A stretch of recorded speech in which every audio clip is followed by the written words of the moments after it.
Check, check, check. If you're hearing the sound of my voice or watching this on YouTube, that means you're now tuned into another chapter of the Introverted Intuition podcast. My name is Jeff. As always, I have my amazing co-hosts with me, Sour Skittles and CR908. Please say what's up to the people. Yo, what's going on, everybody? It's your man CR908, a.k.a. the King of New Jersey. You heard me? I'm sorry. I hate going after you because I always want to laugh. Well, it's Sour Skittles, and it's your girl, Retro Barbie. That's all I have. I'm giggling.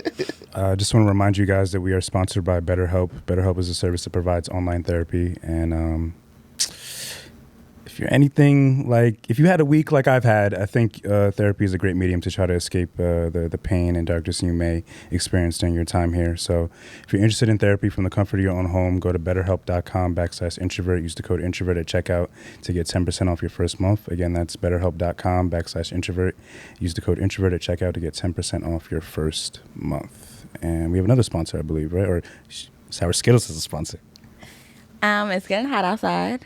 If you were outside last weekend, this week, and you didn't take care of yourself, you are doing yourself and any ladies a disservice. So, men, I'm speaking to you. Go over to manscaped.com. They just dropped their Performance Package 4.0, and you can use the code BlackmenCry2, that's TOO, to get 20% off and free shipping. Gotta keep the balls fresh. Yeah. I really got to invest in that. I've been saying that because I've seen the commercial, and I'm like, yo, those are fucking, you can use them in the shower. Like, I just haven't ordered it. Outside with musty balls. Right. No. I'm not. I use a razor. I'm old school, but I want to use the new Manscaped clippers. Wait, like the disposable razors? Yeah. You're all right. living backwards. But nah, like, they get the job done and they come out baby smooth. Yeah. I believe you, but I don't know.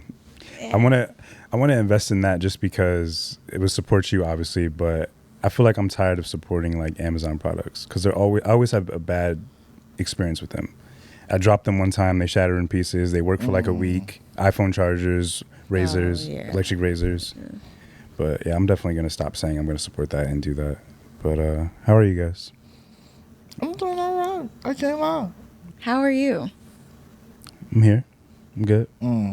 How was any highlights or lowlights you guys want to share from your previous, actually 2 weeks, because we haven't recorded in 2 weeks and seen each other in 2 weeks, so I'm curious. Well, the other night my car was submerged in underwater.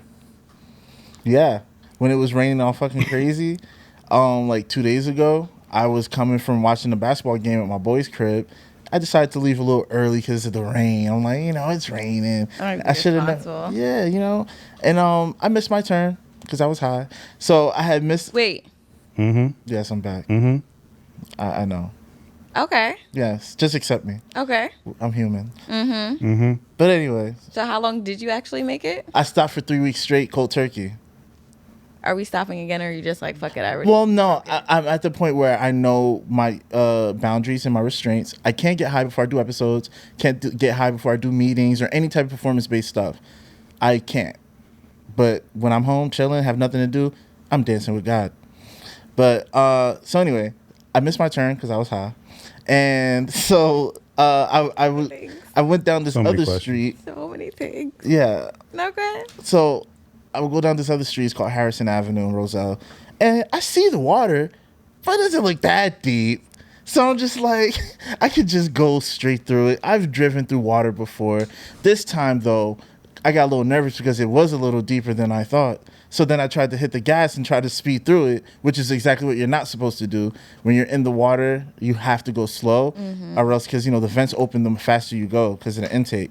So, like an idiot, I did the opposite, and I was in sport. So I hit the gas, and right before I get out of the water, my car just turns off. And it says a message on my dashboard, and it's like, oh, engine has been stalled. Pull over and park. And I'm just like, 11:30 at night. There's no street lights. It's mad dark. It's not a bad neighborhood. Well, that part. And I'm just like, are you serious? So it was hot. I put down my window. And while I was waiting for some fresh air, a car comes by speeding and splashes me in the face. Oh, and to put the cherry on top, I was wearing slides. I'm sorry. Like, Nigga had soggy socks. Like, it was the worst night. It was the worst. And that was the first time you got high since you told yourself you weren't going to get high for the rest of the year? No, that wasn't the first time. I have, yes, I've smoked the devil's lettuce previously. But Can I ask you a follow-up question to her question? Yes. Now, would you consider the two of us your friends? Yes, of course. Now, did you not tell us to hold you accountable when you indulged back into weed? Because you did say that you were not going to do it to the end of the year. I did. So I want to understand, are you serious about your understanding of how you indulge in it going forward? Absolutely. I've made enough time and enough progress to understand that there's a balance that needs to be had. I'm not good with restrictions, but I shouldn't be overindulging either, you know? So me having these new restrictions going forward, I think I can responsibly indulge recreationally. And I'm not depending on it. One thing I definitely don't do is I don't let myself get high when I'm feeling down. If I'm feeling down, I feel my feels and I work it through. Well, how were you feeling when you first smoked? I was in such a good mood. It was like a celebratory type of thing. I was going to ask what made you break it? It was like the end of a meeting I had for a community event that we're planning. And me and one of my boys, we both had like took a break from smoking at the same time. But I was in like so many good things been happening these past couple of weeks. I was not feeling low. It was not because I'm miserable, I need to get high, or it's not, I need love, I have no love, I need to get high. Like it wasn't that. It was like, yo, I feel good as fuck right now. Let's just roll something up. So is that going to be your new restriction? Now you're only going to smoke when you're in an upper mood? Well, when I'm at least when I'm not in a bad mood. Let's put it that way. Okay. When I'm not in a bad mood, I prefer to stay sober and to get through the mood with a sober mind. But no, I enjoyed being sober. That 3 weeks, I learned a lot about myself. I learned a lot. I'm a different person when I'm sober. So I do like the sober CR. I do. I enjoy being sober, but in certain environments, I definitely need to be sober. That's fair. Yes. And then in other times where it's like, because one thing too, right? It's just being honest. Like if I really worked my ass off all week and it's like it's the end of the night, I'm at home. Why not? Right? Yeah, that is true. Why not? Why not reward yourself? And that's where I would break down and be like, fuck, like I want to smoke right now. I have no reason to not smoke. I'm just in the house. I'm not doing anything constructive anyway. I'm about to go to sleep. Let me get blazed. So Yeah. that's where I'm at. And I do appreciate you guys holding me accountable. This has been a very struggling journey for me, finding the balance with me and weed. Because I have an addictive personality, and if I like it, I love it. So, yeah. But I'm here now. Balance. I'm using it maturely now. Like, I'm mature when it comes to my weed smoking. I like that. Yeah. I respect that. I had to because I was getting high before meetings. I was getting high before everything. I've done everything high before. Everything. So I just, now it's like, okay, bro, you don't got to get high before everything. So you mentioned before that like you would indulge, what was it, like an ounce like a week or every, like what's the amount now? Well, Ooh, can an eighth get you through the week? let's put it like this. You can't just have a dime bag a week? Like Let you me can't put do this it in like that? perspective. Dime back. Now we back to fucking Let me put this in 1992. perspective. So I took a break from 3 weeks, right? And when I finally did smoke again, it took me 3 days to finish a joint. That's good. So let's just put things in perspective. That's good. All right? I'm never going to go back to an ounce in 2 weeks. I'm not going to allow that. I've done that before too. But yeah, now my tolerance is at a place where it's telling me, because I also realize when I get too high, I don't like that. I don't like that shit. Like I also feel have to like learn tweaking out a little bit. Yeah, and it's like, I don't like it. It's like, yo, okay, you're high. You don't have to keep smoking. Like I had to remind myself because it's really just a habit of like puffing and puffing. You feel me? So it's just in our culture, we always, if you spark the blunt, you got to finish the blunt. Like that's why we. But that was what was messing me up during quarantine, because I never really just sat there and smoked by myself. That I was facing blunts and tripping out like, nah, I'm 'Cause you bugging be out right too now. Like I'm high. bugging out You right now. don't One of need my the friends whole- watching me on FaceTime, like, put it down. Put it down. Just Put it down. And I was like, okay. You're more of a social smoker? I was. Okay. Now, I was more of a social smoker. I overindulged in drinking, and now it's the other way around. Like I don't drink as much, and I smoke more now. So now I can like sit there and like chief. I have a blunt in the car. Like I always have it somewhere. I get it. I really admire like I guess it's because I'm coming from the perspective of a lightweight. I really admire people who can like still function on weed. Like I used to be that way too. I think I prefer a social setting because the energy isn't being dictated by just me. I'm not really as in my head. Smoking alone, I haven't mastered that yet. Edibles alone, I can do. It's weird. I feel like for me, edibles is tricky because it's like, I don't know how this gonna hit. So if I don't know how this gonna hit, I can't just take it and go outside and just be like, oh, I had something to do. Like, no, I gotta see how you hit to know how it can take you, when to take you, how much to take. With smoking, that took me a while to master, but it also comes down to like the strains and the amount that you take. Like I smoked yesterday before a team happy hour because it's the first time I'm meeting these people in person. And it was like, okay, so I do have social anxiety.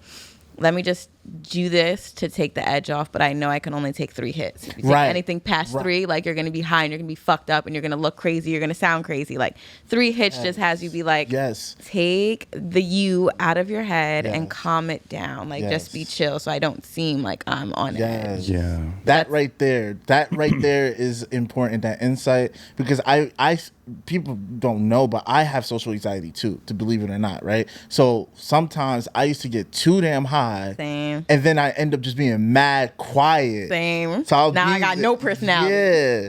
And then I had to realize, like, no, especially when I'm meeting people for, maybe if I take a few pulls or something, but it's just like. Just to calm the anxiety a little bit, to give yourself a distraction if you overindulge. Now I'm anxious. Wasn't even anxious before. Now I'm hella anxious because I'm hella high and I know I'm hella high and I'm like, fuck. You're like, does everybody else know I'm high? Everyone knows I'm high. Now I'm that person. Great. I don't know if I've ever been, I don't consider my phase of life where I was like drinking a lot and smoking a lot as an addiction, because I was always conscious of what I was doing. But my mindset during the time was, what's the point of doing it if you don't feel anything? Like to the fullest extent, like what's the point of doing it if you don't? And like that was, I guess, when the spiral started to happen, because it's like I was always chasing a feeling that I really didn't need. Like if I really had a limitation to like 3 pulls, 1 cup, I think I would probably have had more control during that time. And maybe that's how I should apply it going forward, because I think I should smoke more to remain here instead of here. I think balance, because like, you know, I can tell when he's not smoking at all. You know what I'm saying? Like I can tell, not to say he needs weed to be Jeff, but I can tell like he's like, you're just not as relaxed. You know what I'm saying? It's like you're different when you just got a little weed in your system. You know what I'm saying? It's medicine. It's medicine. That's why it's about moderation. But just like any medicine, you can overdo it. You know what I'm saying? And that's where I think a lot of people might, you know, have that imbalance, is that we forget to check ourselves and be like, okay, I'm high. I don't need to keep smoking. Right. Like I feel it. It's the same thing with eating. Like I'm full. I don't have to keep eating just because there's something still on my plate. Like I can put it away and come back to it later. To me, that self-control is when you can be like, okay, it's there, but I don't need it. I already had some.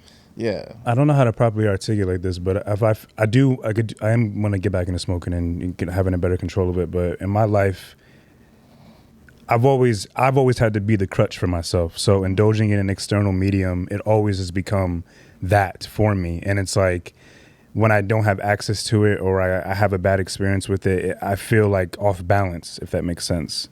So I'm trying to find a medium of being my own, like controlling both sides of my being. Like my left side, me holding myself up, and whatever crutch I choose to indulge in to help me get through the day. So that's kind of like the phase of life I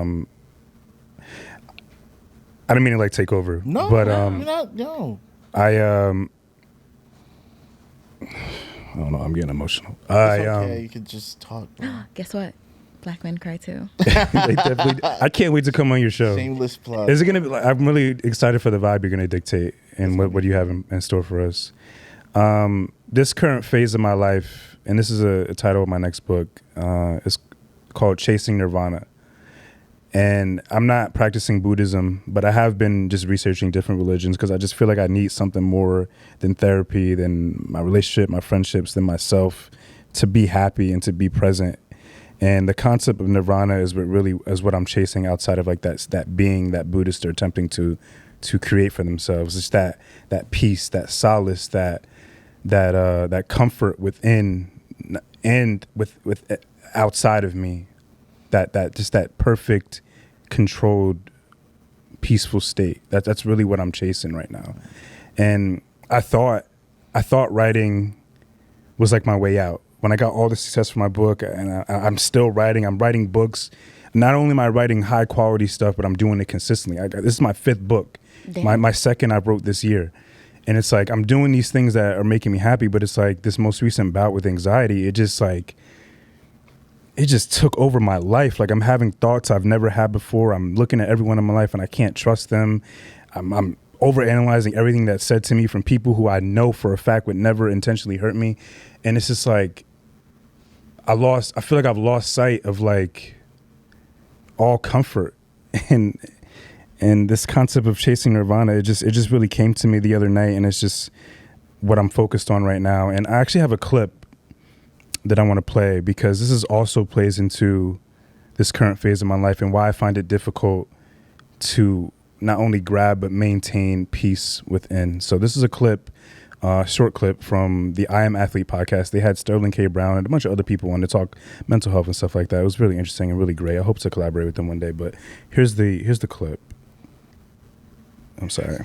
Let me start over. As a community and as men, oftentimes don't think that we have the time or the luxury of tending to the thing that's not quite right internally because we have to keep moving forward.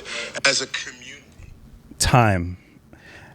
The time I'm spending healing is also synonymous with the time I'm actually spending with the people in my life. So it's like I'm still in my healing process, distributing time to that. But maybe it's not enough time because I'm still reacting to things that aren't happening currently, and it's affecting other people in my life all in the same breath, in the same vein of time. So it's like there's 24 hours in a day. I dedicate an hour of my time to therapy every 2 weeks, but it feels like that's not enough. I dedicate a few hours of my time in my life to write, but it feels like that's not enough. The time I'm spending with the people who make me happy and make me comfortable, and I'm doing the things with them that make me happy, and we're creating moments that make me happy, it feels like that's not enough. So it's like the time is all being intertwined with each other, and it's like canceling each other out. And I feel like why this relapse into anxiety has been so hard for me, because it's like, it's also like it's like disappointment within myself. Like I'm disappointed that I allowed myself to get here again. And it's like all that time you put in, what was it for? Like it's like was it worth it? Like did it do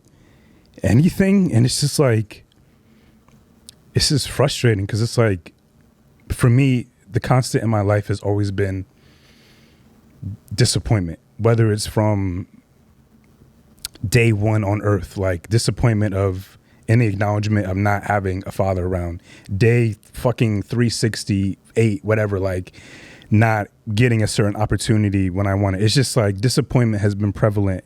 And while I'm able to bypass it easier the older I get, it still doesn't feel good, you know? It doesn't feel good at all. And I feel like I really disappointed myself. I feel like I disappointed the people in my life in this most recent 2 weeks with this most recent relapse. And I feel like I scared a lot of people. Thankfully, everyone's still here, but time, it's just weighing heavy on me because it's like, how much time do I have left? Like I feel like I'm wasting time allowing myself to get back into these moments. I've seen the other side of my life where it's all great. I've been there for a long time, almost over a year. I mean, it's like I let 2 weeks eliminate all that time. It's just really frustrating, and it's a lot. I don't know if I articulated any of that properly because I'm just like, I'm not allowing myself to think. I'm just talking. Good. You're just feeling. Yeah. It's just frustrating. It's just really frustrating. Are you like frustrated because you feel down and you thought you wouldn't feel down anymore because things are going so well in your life? I honestly thought like I escaped from that side of me. So, in my opinion, I feel that depression is not something that disappears. That part. It's not just going to stop. It's going to revisit you even when things are going great. The only thing you can do is kind of separate the emotion from what life really is, right? Things are going great and you understand that logically, but emotionally you still feel those feelings because, you know, depression is a chemical imbalance. It's something that is, ongoing, you know? And I think that you shouldn't beat yourself up for feeling depressed again. You know what I'm saying? I think that's really what's causing your anxiety, is because you're beating yourself up for feeling depressed again, because you've done the work and you've done so much to progress in your life, and you've been given so many blessings, and you feel that you shouldn't feel depressed. But in reality, it's like no matter what's going on in your life, you're always going to have that feeling sometimes. You're always going to, you know what I'm saying? That's just what comes with it. You know what I'm saying? That's the thing. It's chronic. You know what I'm saying? Like, anybody who deals with depression knows that. It's like, yo, things could be going fucking great, but you're still always in the back of your head going to have those days, and you shouldn't beat yourself up for it. It's part of who you are. You know what I'm saying? Sometimes you're going to feel down even if those shit is fucking awesome. Yeah. It's just what comes with it, yo. Yeah. It's like in the same, I hear everything you're saying. Like I'm fully aware of all of this, and I think that's the hardest part. Is like I am able to properly dissect and acknowledge everything you just said in my own way, that logical side of my brain. But the other side, it just feels more correct. I don't know. Like, Is your fear with therapy essentially coming true? You were nervous that if you went back to therapy, like your old wounds would come to surface. And absolutely. I don't know like how to say it where it doesn't like sound wild. I feel like what's happening is like you maybe worked past your demons to the point where you've like accepted them, but maybe you were never put in the forefront to, like you were saying, heal from them. Like you were revisiting shit that hurt you and like the pain that you had, and it's coming back to the forefront to be like, hey, you never actually really released me. You just like learned how to live with what happened. And it's like, no, like acknowledge me and release me. And I feel like that's maybe what could be happening. Like you're going back there because you're rehashing everything, but it's learning how to like heal from that. Like, yeah, you can get past something, but can you heal past it? Can you not let it go in a sense? Can you have a different perception on it? Yeah, when you start looking at it like, yep, this was something I went through. This is how it changed me. This is how I'm different now from it. This is how I've persevered. This is how I show my resilience. This is how, but this doesn't define me anymore. This is no longer me. But in order for it to no longer be you, you have to like face it and like deal with it, deal with all that hurt, acknowledge all that hurt. Say this person hurt you. Like, even if you're not saying it to that person, say it out loud. Yeah, because I found myself doing that. Like, wow, you were in a fucking situationship for 10 fucking years. Like, this person hurt you. Like, you loved him. You were hurt. Bitch, you were hurt. You got your feelings hurt. And it sucks to say it out loud because it's you having to accept, like, yeah, this person fucking hurt me. And I've been hurt by this person. And I've lived with hurt for a really long time. I agree. My therapist said something similar, and she basically just straight up, and I've been thinking about this for a while, and people have asked me in different ways if I want to do this or not, but I think I've committed to at least trying to, for my own sake, my own peace, maybe not if it's not a direct conversation, but to try to find my father. Like, that's like the one thing that really has, it's just, like you said, I accepted it, but it always like ate away at me. And my main issue in terms of communicating with people is when I feel like I don't have the full clarity, that's when my overthinking triggers. Me too. So it's like in all aspects of life, if I don't have full clarity, it's going to eat away at me. I mean, I can accept it. And I've never been scared to want to find it, but it's like, I never saw. Now I see the point, but I never saw the point in trying to find someone who didn't want to know you. Like, you want closure. Closure is the word. Yeah. You want to know. You just want to know. And I don't put that on like the target and say that's the reason for every part of my behavior. I definitely take accountability, but that's definitely an extension of it in some way. A driving force, a foundation of where it comes from. Yeah. It's a huge contributing factor. I think you deserve it. Like, if you don't obtain it, meaning if you don't find him, if you don't have a conversation with him, I don't want that to like alter you for the rest of your life. But I think you should know and be motivated by, you deserve to have that conversation. You deserve to know. You deserve that closure. Because I feel like sometimes people like make you feel weird about it. Like, no, you shouldn't do that. Like, why put yourself through that? Like, no, this is what you want. This is what you believe will help you. I believe you should do it and take the steps for it, because I think you'll beat yourself up more if you don't, knowing that you never did it. Yeah, regardless if you find him or not. Like, what if I would have tried? What if I would have did this? So you know you did your part, regardless what the outcome is. Yeah. Yeah, I mean, I'm taking those steps. I did, like, my girlfriend and I actually at the same time, we did like our whole Ancestry.com DNA kit, doing a little independent research. I mean, I don't think I've ever directly asked my mom, like, yo, what's up? Like, what the fuck actually happened? Like, so maybe we'll have that conversation. Yeah. It's just, and I didn't mean to make this about me. Like, I don't ever want this. I don't want the listeners to. I don't even know what I'm trying to say. I don't like the attention. I don't like to be the ones who has to, because I don't know what you guys have really been through. Like, I feel bad that I kind of just did that without asking permission, venting. I mean, bro, this show is a place for you to do this, bro. Like, we're in your house. Yeah, you're good. Yeah, but thank you for allowing me to express that. Well, thank you for being transparent with us and vulnerable. Thank you, sir. And to our listeners. Yes. We love you, Jeff. Yeah. Thank you. Do you have what was like a highlight? What's up? Your highlight, your low light. A moment from your week. Yeah, you asked me to remember shit. I smoke weed. We talked about that. That was what happened. I can do a little like spew. Low light, my nails are fucking breaking. I can only go 4 weeks without getting my nails done. I'm on week fucking 5 and the shit hurts, so I'm upset about that. That bothered me this week. I feel like I had a highlight. I had a high and a low that went to like a high. We don't acknowledge July 4th. We Black, we know this.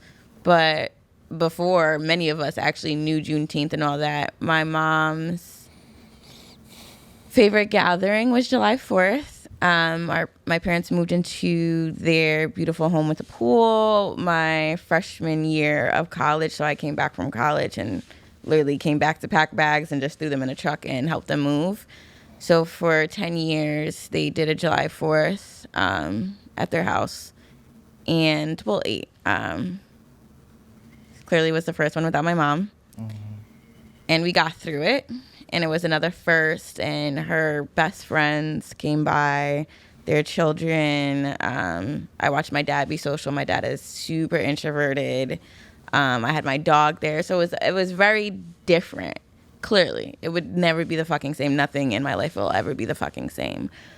But just, it was painful, of course, because it was, reminder. But it was jovial pain. Jovial pain.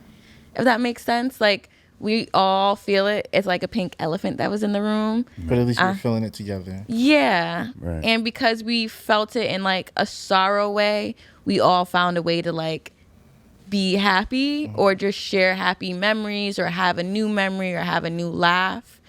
And to me, that was beautiful to see. Like, this is so painful for everybody standing here right now. Yet we're all standing here together to like make sure each other is getting through it together. And then I think about like impact, and she's just my mom. Like, your mom is your mom. Yeah, at the end of the day, like, your mom is your mom.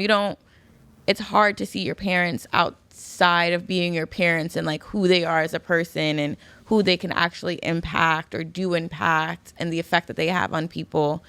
So to sort of like, and I've been paying more attention to it clearly, but to sort of take a step back and just take it in that moment, like just even seeing my friends and like the way that they were moved when my friends walked away and we were like, what are you doing? And she was like, I'm talking to mommy's garden. And like even hearing it in her voice, I was like, no, she's serious. Like, she's talking to my mom right now with the garden, because that's their thing. Or my other best friend, she always made the turkey burgers and they always had a like moment. And seeing them have their thing, or other friends that couldn't be there, like hit me up. and another friend like bring rum from her island because that's where she was going to med school, because that's what she always brought for my mom when she came home. Like everybody had something with my mom, and there was new things that I learned that like my mom had with people that I didn't even know. And of course it was painful because it's like, well, I just want my fucking mom, but it was still beautiful for me to be like, that lady is my mom. Like y'all all got a memory with my mom. Like this my mom. Right. Like y'all all here because my mom's lit. And you never want to like, or you never really see your parents being lit in your eyes. But it was a moment for me to be like, no, my mom was that bitch. And I'm that bitch's daughter. So like, I'm that bitch now. Exactly. Right. You inherited. So it was like a weird high low. And I've been very emotional these past 2 weeks, like randomly breaking down crying, but like still from pain. But I was also crying with friends, and like friends are voice noting me back in tears and sharing like motivations and stuff like that. And it just felt beautiful to feel. And that's why I said, thank you for being transparent. Thank you for being vulnerable. I'm not a vulnerable person. I'm a transparent person, but I'm not a vulnerable person. So sharing that with some of my friends that aren't even that vulnerable either, being able to like sending voice notes of us crying, it felt beautiful. It was like, what do I have to be afraid of to like show my skin? Like, this is my skin. Like, it is what it is, guys. This is all of me right now. So I don't know. I don't know how to articulate what that feeling felt like, to sum it up, but it was a nice moment that was high-low. I think what was the biggest relief is that collectively you guys didn't have to pretend to be strong. Right. Yeah. Nobody had to say, yo, wipe those tears. No, fuck that. I'm sad right now. I miss my mom. I don't care. That's how I feel. And I think that's so important to have that, to be able to feel your feels and be honest and just be in it. Feel your feels and be around people that are allowing you to feel your feels. That are not saying, because that's one thing that bothers me the most. Like, if something just happened, or if it's something that I'm dealing with, I hate when people are just trying to like rush me through it. Like, come on, man, you can't let this bother you. You got to bounce back. Like the other day, I was having a conversation with K-Rock and his wife. I love them. They always give me like the best advice. But one thing K-Rock kept doing was just like, come on, man, CR is never defeated. And I'm just like, yo, I don't want to be CR right now. I'm fucking Rodley, bro. Right. I'm sad. And they don't realize that doesn't help. Like, one of my friends called me one day and she was like, yeah, I'm just looking for, or I needed some like superhero cat. She said some shit, and like it wasn't malicious, and I know her. Like, of course, it wasn't malicious at all. But I had a course corrector like, don't come to me on some shit like that no more, because you don't know what cat you're getting anymore. You may get cat that needs to be peeled off the fucking floor. So to say something like that makes me feel like it's a pressure for me to show up, and I can't. I'm not promising nobody nothing. I'm not showing up for nobody but myself. Like, I barely have it for myself to even think about. Even though it's in my head, like, ooh, I got to show up for this person. Like, nah, fuck that. If I don't got it today, then you don't got it. That's it. Do you have the expectation for that same tribe, those ones who are on the same emotional level as you, that connectivity and relationship with your mom? Like, do you have expectations for them to show up for you? I don't expect shit these days, as harsh as that sounds. But sadly, reality and currently with everything that I'm going through has shown me that, like, things that you expected didn't turn out that way. Right. I think I strategically look at my tribe and who in a moment would make sense. And if that person isn't available, like, sort of like who's your backup pick, or who could you go to in this moment? And to be honest, I think I do it that way too, to not burden one person. And I know it's not a burden, but if you constantly have like this one that you keep defaulting to, that can be a lot for somebody to always feel present for you. So it's sort of like spreading it out in a sense to, one, do it for myself and take in consideration other people have lives. Like, yes, I'm important. I would love to believe in their life, but like, I can't move with that idea that what I'm going through in my life has so much importance that you constantly need to be there, if that makes sense. Is that entitlement? Because I feel like I kind of feel like I don't know. At the basis of my life, I just want what I give.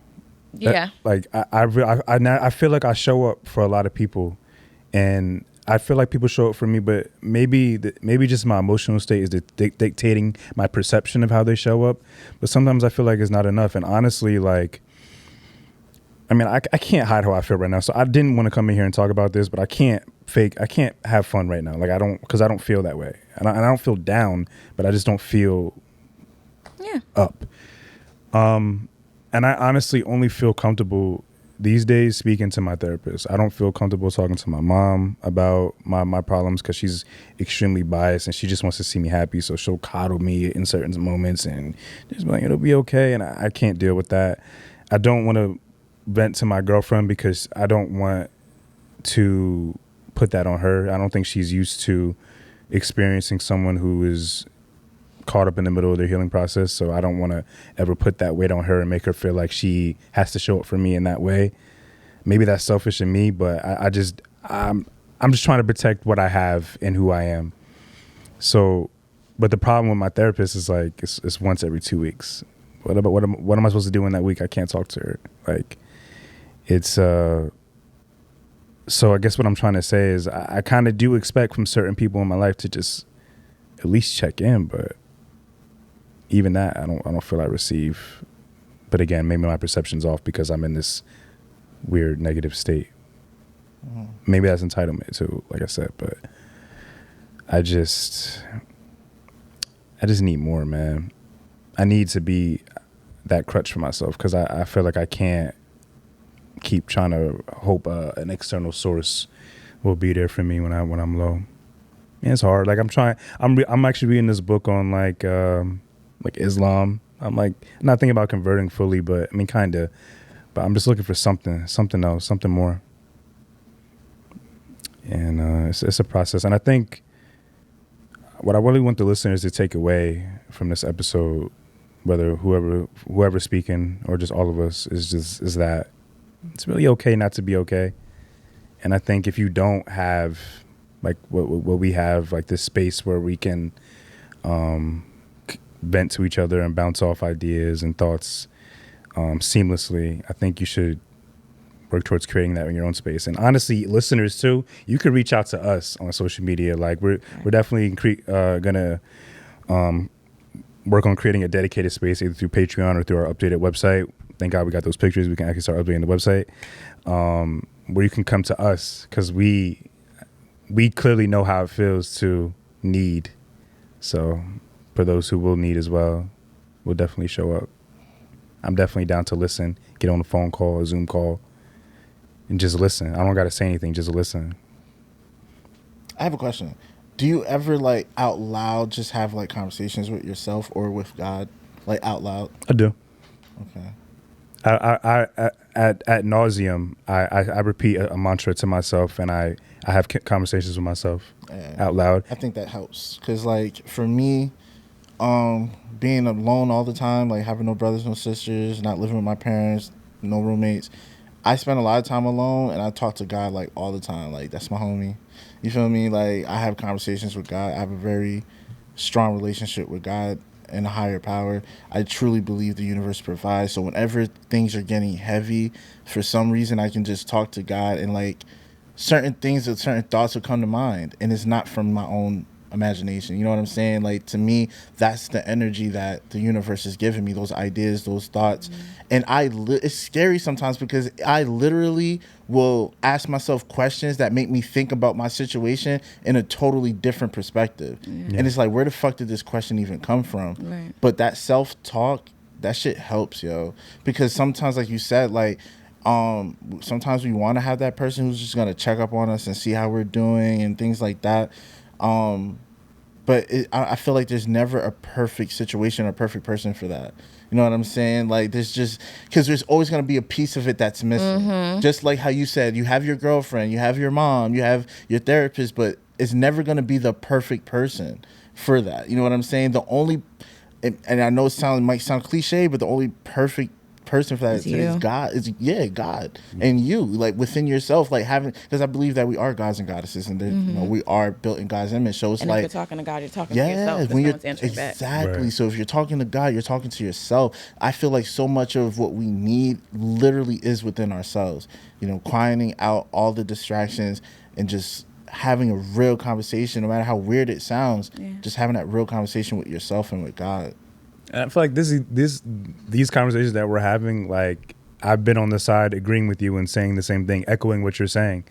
But I feel like I lost sight of everything. Like I just feel like I know that there's a disconnect between my heart and my mind right now. My heart believes and knows and acknowledges and understands everything you're saying because I've said it on this very platform to other people to try to help other people. But my mind is just, there's a disconnect right now, and I need to just recenter myself and just come back, stay here. My mantra I repeat to myself every day is stay here, stay present. When I feel myself getting anxious, my anxiety is like a physical feeling in my chest now. I can identify that when it's happening.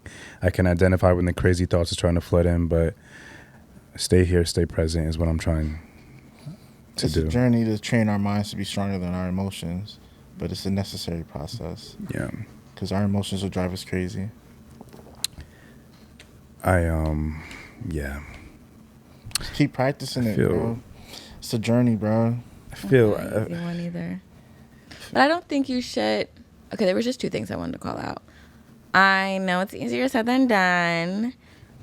I want you to beat yourself up for these moments and celebrate these moments because it's something that you're...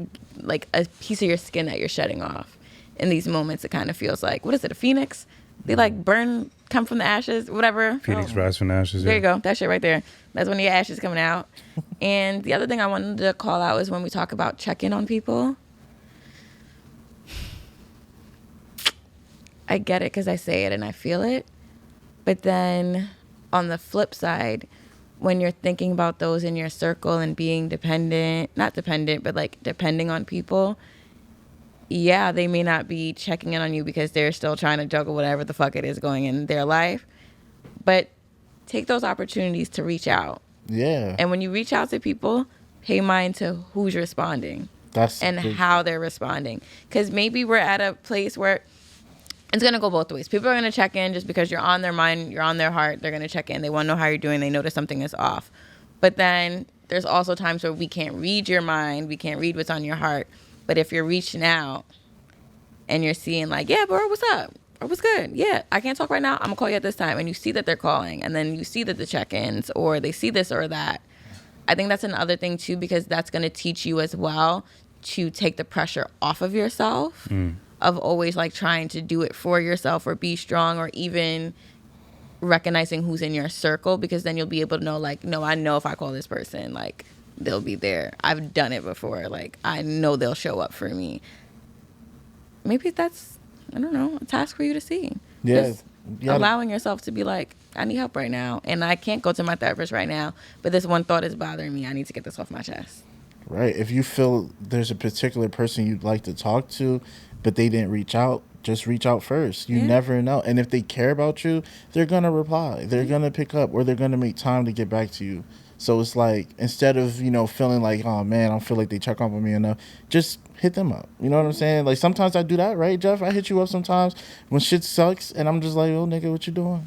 You know what I'm saying? Like, Let me what's tell up, you, nigga? everything sucks right now. Yeah, bro. Can we talk? I don't care if I need, because I talk to different friends for different things, and I'll hit my friends up and be like, yo, what up, man? And I'll talk to them, just be real, like, man, shit's ass right now. And that part, learning who's for what and accepting their for what's like, if they show that they're really good at this thing, but they really bad at this thing, start separating like, I just cannot rely on you for this thing because you're really bad at it, but this thing you do really fucking well. So let me celebrate your gifts instead of constantly shining on your flaws. Right. Because certain friends are good for certain conversations. Yeah. You can't talk to gotta everybody compartmentalize about everything. Right. It's just how it is. Exactly. Okay. I'm definitely going to, obviously, the work is never going to stop. I'm going to keep Yes, accept that part. Yeah. It's never going to stop. It's like just maintaining your health, right? Your physical health. You can't just say, all right, I'm going to stay healthy forever. I've been in the gym for so long, I'll never have to work out again. Like, I feel like The Rock says shit like that. I feel like he doesn't really work out as often as he's probably perceived to be. But yeah, I understand what you're saying. Yeah, bro. It's just like your physical health. Like you have to, for the rest of your life, you're gonna have to exercise. Oh God. For the rest of your life. For the rest of my life, I have to work out with Zeus. Oh yeah. Someone please just push me off a bridge. I'm just saying. But yeah, thank you guys. You got it. Thank you. Thank you. Thanks for not judging me for relapsing on the weed. I was going to, If it was some Reggie, I would judge you. but he didn't tell us, so we don't know if it was real. We don't know if it was Reggie or not. It's me. Come on. I don't smoke Reggie. I don't even know where to buy that. Like, I don't know where to buy that.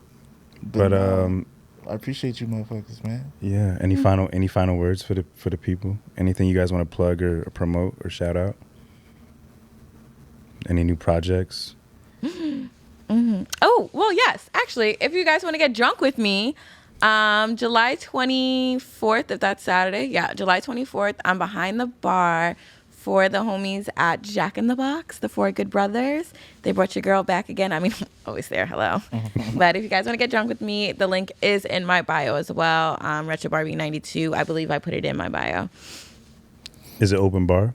Yeah, it's like, I don't know, $50 a ticket, and it's free Jack well, not like free Jack, it's open bar Jack for the entire event. All right, niggas. Really good fucking time if you guys are free. If y'all going, y'all better have them tips ready.